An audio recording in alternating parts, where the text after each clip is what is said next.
A'udzubillahiminash-shaytanir-rajim. Bismillahir-rahmanir-rahim. Dear students, assalamu alaikum. Pakistan studies का ये हमारा लेक्चर है और पहला जो हमारा टॉपिक है वो है हिंदुस्तान की मुख्तसर तारीख़। जैसे कि आप सब स्टूडेंट्स जानते हैं कि पाकिस्तान 1947 से पहले उन खित्तों पर मुश्तमिल था जिसे हम हिंदुस्तान कहते थे, और पाकिस्तान ने 1947 में हिंदुस्तान से ही आज़ादी हासिल की। हिंदुस्तान के मुसलमानों ने मिलकर ये एक अलग वतन पाकिस्तान के नाम से हासिल किया। 1000 साल तक हिंदुस्तान के अंदर मुसलमान और हिंदू एक साथ रहे। बिलाखिर हिंदुस्तान के अंदर रहने वाले मुसलमान मजबूर हो गए कि वो अपने मज़हब पर मुकम्मल अमल पैरा होने के लिए हिंदुओं से आज़ादी हासिल करें। अभी मैंने जैसा कि कहा कि 1000 साल तक हिंदू और मुसलमान इकट्ठे रहे। 1000 साल पहले क्या था? हिंदुस्तान के अंदर 1000 साल पहले एक भी मुसलमान नहीं था। ये हम कह सकते हैं कि गिनती के चंद मुसलमान थे, और फिर अचानक वहाँ पर मुसलमानों की तादाद बढ़ते बढ़ते हिंदुस्तान की कुल आबादी का 33% हो गई। एक ऐसा वक्त था जब हिंदुस्तान के अंदर मुसलमान नहीं थे, फिर एक वक्त ऐसा भी आया कि मुसलमानों की तादाद 33% हो गई। तो ये कैसे मुमकिन हुआ? दुनिया के जितने भी कदीम तरीन मज़ाहिब हैं उसमें जो ये हिंदू मज़हब है, ये दुनिया के कदीम तरीन मज़ाहिब में इसका शुमार होता है। हिंदू आज से हज़ारों साल पहले भी बुतों की पूजा करते थे। हिंदुओं की कदीम जो किताबें हैं उनके मुताले से हमें पता चलता है कि ये मज़हब बहुत ज़्यादा जो है ये पुराना है, कदीम। अब हम इसमें ये जायज़ा लेंगे हिंदुओं के मज़हब का, हिंदुओं की माशरत का, हिंदुओं की मईशत का, और रफ्ता रफ्ता ये देखेंगे कि हिंदू मज़हब को दुनिया के किन मज़ाहिब ने मुतासिर किया और किस वजह से किया। बुनियादी तौर पर जो हिंदू हैं उनका मज़हब जो है, मज़हब के बारे में उनका ये अक़ीदा है कि उनके मज़हब में 3 खुदाओं पर ईमान रखा जाता है। यानी हिंदू ये समझते हैं कि 3 बड़े खुदा हैं। सबसे पहला जो खुदा हिंदू समझते हैं उसका नाम उन्होंने रखा हुआ है बुरहुमा। और बुरहुमा के बारे में हिंदुओं का ये ख्याल है कि ये वो खुदा है जिसने इस कायनात को पैदा किया। हिंदुओं का जो दूसरा खुदा है उसका नाम है विष्णु। हिंदुओं का ये अक़ीदा है कि विष्णु इस कायनात को कायम रखे हुए हैं। और जो तीसरा खुदा है उसका नाम है शिवाजी। शिवाजी के बारे में हिंदुओं का ये ख्याल है कि वो क़यामत बर्पा करेगा, यानी इस दुनिया का, ये इस कायनात का ख़ात्मा कर देगा। तो फिर ये बुत क्या है जिनकी हिंदू पूजा करते हैं? तकरीबन 30 करोड़ हिंदुओं के बुत हैं जिनकी वो पूजा पाठ करते हैं। तो ये बुत क्या है?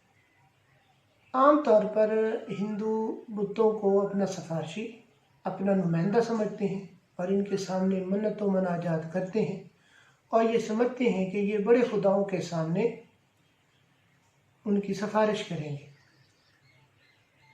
किताबों के हवाले से हिंदुओं की जो कदीम तरीन या अहम तरीन किताब है वो ऋग्वेद है।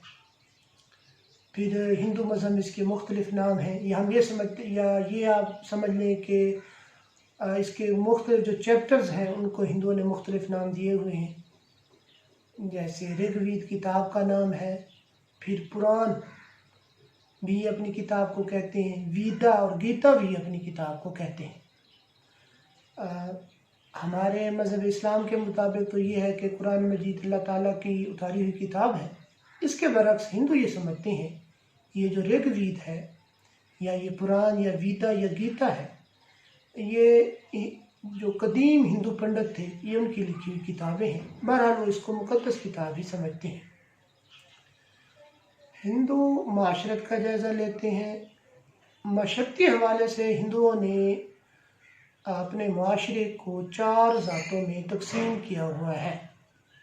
हिंदुओं ने अपने माशरे को 4 बड़ी ज़ातों में तकसीम किया हुआ है, जिसमें सबसे पहले नंबर पर है ब्राह्मण, दूसरे नंबर पर क्षत्रिय, तीसरे नंबर पर वैश्य और चौथे नंबर पर शूद्र है। ब्राह्मण के बारे में हिंदुओं का ये ख्याल है, यहाँ पर आपने ये याद रखना है कि अब हम हिंदुओं की माशरत के बारे में पढ़ रहे हैं।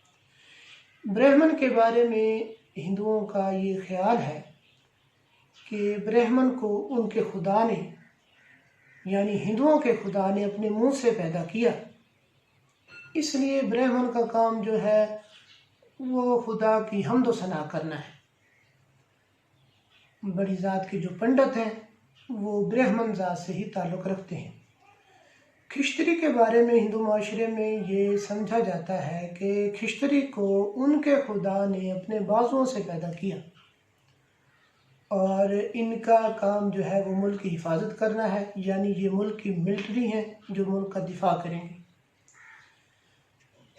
तीसरी जो ज़ात है उसका नाम जो है वो हिंदू माशरे में वैश्य रखा गया है। वैश्य के बारे में हिंदुओं का ये ख्याल है कि वैश्य जो है, वैश्य को उनके खुदा ने अपने पेट से पैदा किया है, इसलिए वैश्य के ज़िम्मे ये काम है कि वो रोज़ी रोटी कमाएंगे, खेती बाड़ी करेंगे। चौथी ज़ात जो है, जिसे हिंदू माशरे में बहुत ज़्यादा गिरा हुआ तबका जो है वो समझा जाता है, और उस तबके का नाम उनके मज़हब के मुताबिक या उनके माशरती जो अलूम है उसके मुताबिक शूदर है। शूदर के बारे में उनका ख्याल है कि शूदर को उनके खुदा ने अपने पाँव से पैदा किया। जिस तरह पाँव जो है वो पूरे जिस्म का बोझ बर्दाश्त करता है, इस तरह शूदर के बारे में उनका ये ख्याल है कि ये पूरी जो बड़ी ज़ात वाले हैं इनका बोझ बर्दाश्त करेंगे, इनकी खिदमत करेंगे और इनको और ज़्यादा मशक्क़ती हुकूक़ हासिल नहीं। हत्ता कि ये शूदर के बारे में इतने तंग नज़र हैं कि अगर इनकी मुक़द्दस किताब गीता, पुराण या ऋग्वेद में से कोई शूदर अगर कोई लफ्ज़ भी सुन ले तो ये उसके कान में सीसा पिघलाकर डाल देते थे, और इस तरह ये शूदर को इंतहाई जो है वो नीच समझते हैं। तो ये हिंदू माशरा है। हिंदू माशरे में जो औरत का मकाम है, औरत को भी बहुत गिरा हुआ समझा जाता है। काबिल रहम हालत है हिंदू माशरे में औरत की भी। जिस तरह मगरबी ममालिक में काफ़ी सदियों तक ये बहस रही कि औरत को इंसान भी समझा जाए कि ना, औरत इंसान भी है कि नहीं, ये बहस जो है मगरबी ममालिक में काफ़ी अर्से तक रही। हिंदू माशरे में अगर औरत को इंसान समझा जाता है, लेकिन वहाँ पर भी उसके हकूक़ बहुत ज़्यादा महदूद हैं। मुख्तलिफ़ किस्म की औरतों के बारे में रस्में हैं। मिसाल के तौर पर अगर किसी औरत का खावंद जो है उसका इंतकाल हो जाता है तो हिंदुओं के यहाँ एक रस्म थी कि खावंद के साथ ही औरत को भी ज़िंदा जला देते थे, या दफन कर देते थे, या कत्ल कर दिया करते थे। इस तरह गनी, सती, कारोकारी की रस्में भी हिंदू माशरे में आम थी। ये वहाँ पर औरत का मकाम है। माशी हवाले से अगर हिंदू मज़हब का जायज़ा लिया जाए तो वहाँ पर सूद का निज़ाम नज़र आता है। बड़ी ज़ात के हिंदू कम ज़ात के हिंदुओं को हमेशा अपना मकरूज़ बना लेते थे, और ये किस्सा फिर सदियों तक चलता रहता था। यानी सदियों तक एक कर्ज लेने वाला आदमी जो है वो मकरूज़ ही बड़ी ज़ात के हिंदुओं का रहता था। तो ये हिंदुओं का जो है मशक्क़ती जो है बिहेवियर है। माशरे में हमने देखा कि औरत का क्या मकाम है, ज़ात पात के कल्चर को हमने देखा। इस तरह हमने वहाँ पर हिंदुओं के जो माशियात है उसका हमने ज़िक्र किया। तो ये इन सब चीज़ों से हिंदू माशरा जो है वो बनता है। अब हम देखेंगे कि دنیا کے کن مذاہب نے ہندو معاشرے کو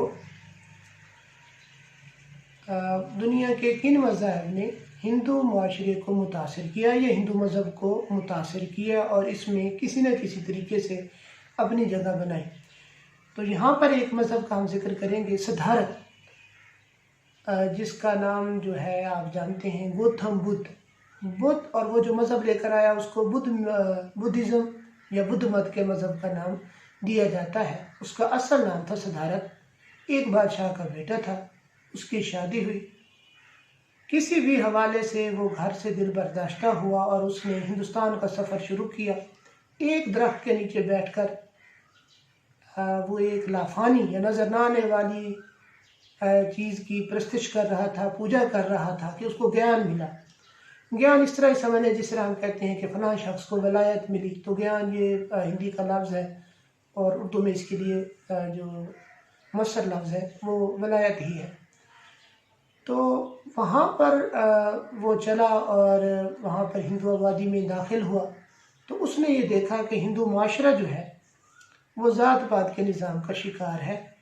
تو اس نے وہاں پر یہ درس دیا کہ تمام انسان برابر ہیں اور جاندار چیزوں کی قدر کرنی چاہیے. یہ اس کا بنیادی فلسفہ تھا.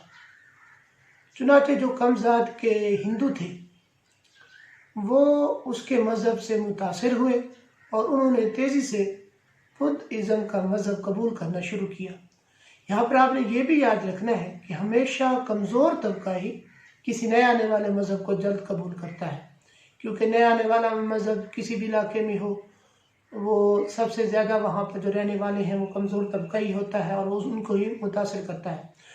تو اس طرح یہ کمزور طبقہ جو ہے انہوں نے تیزی سے بدھزم کا مذہب جو ہے وہ قبول کیا.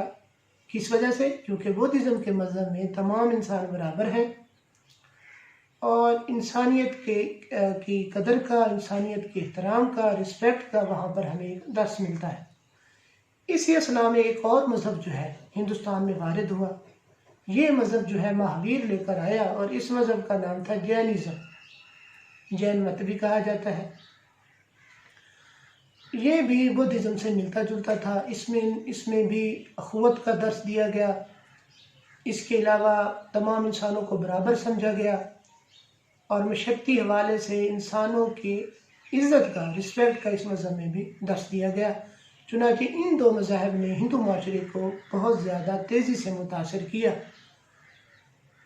لیکن ہم یہ دیکھتے ہیں کہ بدھ مت کے انتقال کے بعد اور مہاویر کے انتقال کے بعد یہ مذہب جو ہیں، یہ مذاہب جو ہیں ہمیں کمزور پڑتے دکھائی دیتے ہیں. اس کی بڑی وجہ یہ تھی کہ کوئی بھی ایسا پاورفل یہ پیروکار چھوڑ کر نہیں گئے جو ان کے مذہب کو لے کر آگے چلتا. ہندو معاشرے کو یہودیت نے بھی متاثر کیا، عیسائیت نے بھی متاثر کیا، آتش پرست جو مذہب ہے اس نے بھی متاثر کیا. لیکن بہت جلد ہی یہ مذاہب اپنا اصل مقام ہندو معاشرے میں کھو بیٹھے.